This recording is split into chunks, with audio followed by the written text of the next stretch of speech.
In response to the development of foreign vehicle-to-everything technology, C-V2X, the 5G AA Association is currently formulating new technical specifications and field tests. At present, most of the intelligent intersection communication technologies implemented in Taiwan are traditional 3G or 4G and have not yet been upgraded to C-V2X. Therefore, the C-V2X solution will implement Taiwan's first ADB Roadside infrastructure for C-V2X communication and application.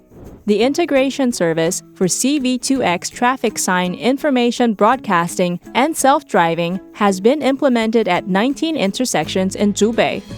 It's also planned to implement C-V2X intelligent intersection collision avoidance systems at intersections with signs to enhance the active protection of self-driving cars, thereby reducing the risks of accidents for passengers, pedestrians, and other vehicles and protecting the lives and properties of road users.